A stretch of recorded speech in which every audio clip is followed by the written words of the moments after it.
Vegeta is no doubt one of the most prominent figures of Dragon Ball, second only to Goku. And it's been that way for a while now. For every step Vegeta took, Goku just seemed to be 2 steps ahead. But in Dragon Ball FighterZ, Goku and Vegeta stand as equals, because for every Ryu, there must be a Ken.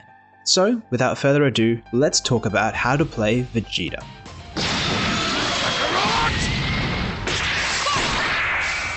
Vegeta in his Super Saiyan Gold form is best described as a punisher. He thrives at finding flaws in his opponent's defense and offense and capitalizing in brutal fashion. He parallels Goku in accessibility but differs in other attributes. He's slightly faster than Goku, and as much as he probably hates to admit, is shorter than him, which does give him a lower profile, making him harder to cross up.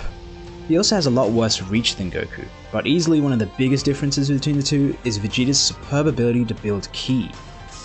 Vegeta's light attacks serve the same function as Goku's, used to find openings in your opponent's defense.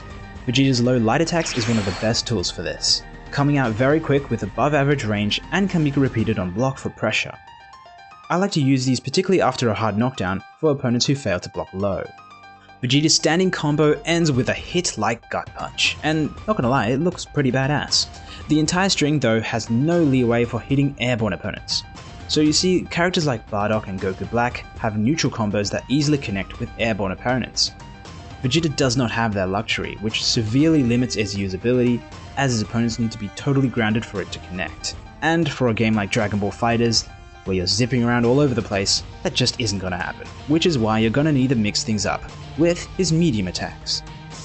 Vegeta's medium aerial is a strong kick that boasts decent range and cross-up ability. You'll be using this alongside your light aerial for almost all aerial combos. If you happen to connect a medium aerial too late, you may end up whipping your combo though, due to the low range of his light aerial. So a good trick is to delay the timing of your light aerial attack in order to secure the second hit.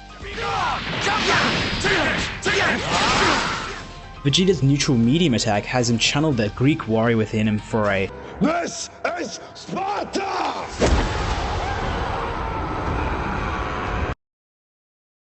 solid range, but overall a little slow. It has applications in some scenarios such as reconnecting your combo after a vanish. But a much better move for this is easily the crouching medium attack. This has Vegeta perform a sweep attack that has deceptively good range and decent speed, making it great at catching opponents out of the air and is technically safe on block in certain distances. I suggest using this to reconnect your combo after a vanish and when applying pressure to mix things up between this and his crouching light attack. Vegeta's heavy attacks function as you'd expect, great tools for punishing whiffed moves and starting combos, but for some reason, Vegeta's crouching heavy is consistently bad across all Vegetas. No, seriously, there's 3 different versions of Vegeta in this game, and all 3 of them have the same god-awful down heavy. Why? It's bad in comparison to most other characters' heavies because of its long ending lag, leaving you wide open if you miss.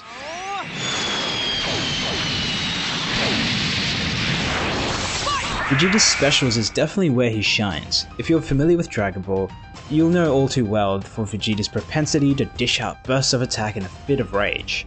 Well, there's no move that sums this up more perfectly than Ki Blast Rush. A series of blistering ki strikes one after another in quick succession. This is one of Vegeta's best meter building tools, as I alluded to earlier. Pulling out one of these at the end of an aerial combo is a great way at building enough meter to finish off your combo with a super.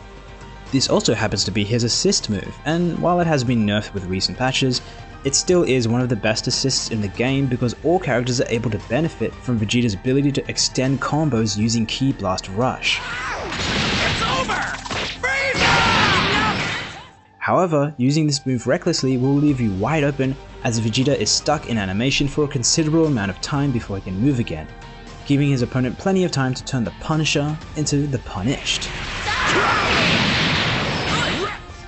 So one thing you can do is bait your opponent with his normal Ki Blast, which is slightly slower than the special variant but doesn't leave him stuck in animation, so shoot out 2 of these and then wait for your opponent to super dash, creating an opening for a strike.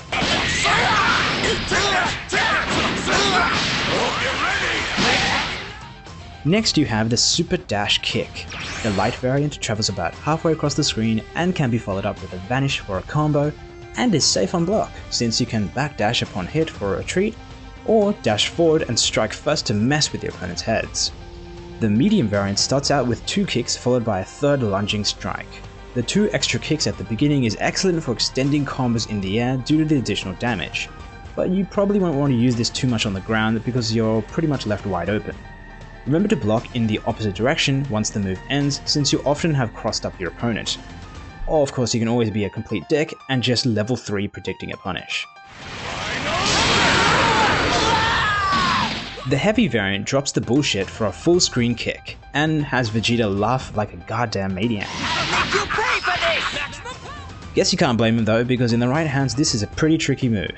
If you're able to connect and you are at a good distance away from your opponent, when you execute it, you will land pretty much right next to them, allowing you to combo accordingly. If you land a little too far away though, you can still get a hit if you follow with a light super dash. Then you can vanish and go from there. And if they happen to block, you can always just bring out the true asshole within you, and call in your assist to create an assault on both sides. It's a pretty unique move that opens up for a lot of possibilities. But remember, it does use up a lot of ki, and unless you're able to combo immediately, it's one of Vegeta's most expensive combos, as you'll have to use 2 bars of keys if you want to follow up with a vanish. But then again, it's a pretty useful surprise attack against aggressive opponents, because it forces them to immediately go on the defense, which can be useful for changing the tide of battle. And now onto the Crusher Knee Kick, which is basically Dragon Ball FighterZ version of landing a Falcon Knee in Smash. The light variant comes out the quickest but travels the shortest amount of distance. The medium variant travels slightly longer and finishes with a follow-up kick, while the heavy variant travels the longest, deals the most damage and finishes with a follow-up kick along with a hard knockdown. Both the heavy and medium variants are really great anti-airs thanks to the frames of invincibility at the start, with the heavy variant having the most amount of invincibility, which can even bypass beam projectiles. The move itself also has a lot of versatility because you can skip the follow-up kick and cancel into a super or a vanish instead.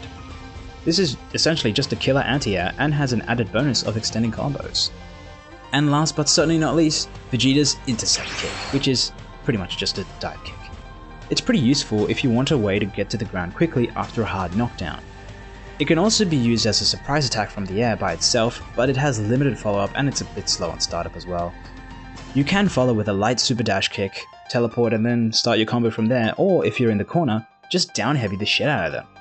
Another interesting thing about this move is that if you find yourself super high up in the air and predict a super dash from your opponent's end, Vegeta's Intercept Kick will intercept the super dash. Huh, go figure.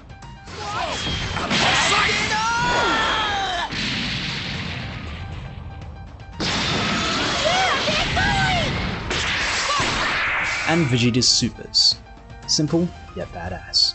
Starting with the Big Bang Attack. There are 2 variants of this move, one that shoots horizontally, and another variant that shoots diagonally. In the air, you'll probably want to use the diagonal variant because it can be easy to miss if you're not careful. On the ground though, the horizontal variant is your main and only option, so just make sure you line up your attack accordingly before executing it. This is also his super assist, but is not nearly as useful as a standard assist because it only executes the horizontal variant along the ground, so if you happen to be executing a sweet looking aerial combo with Goku in the air, you're probably better off super tagging someone else in. And finally, how can we forget the final flash? I'm not going to hell alone. I'll take you along with me. Wonderful!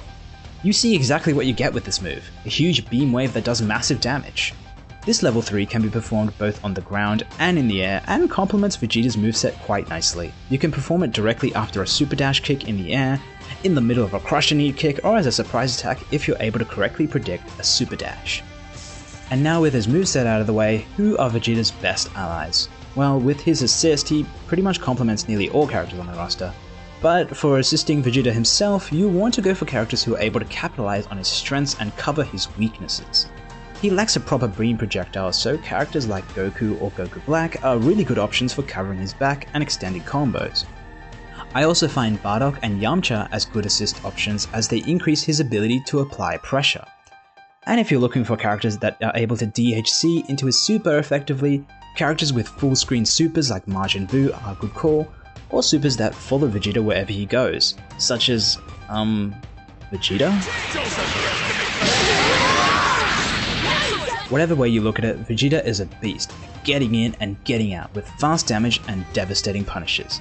He requires slightly more investment than Goku, but trust me, he's well worth it. So go on and turn your enemies into vegetables with Vegeta.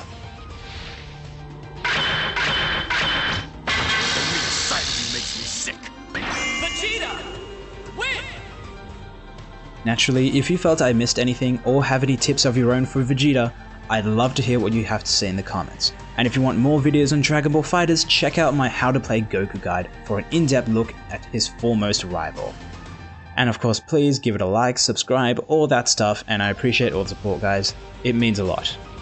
Thank you, and I'll see you in the next one.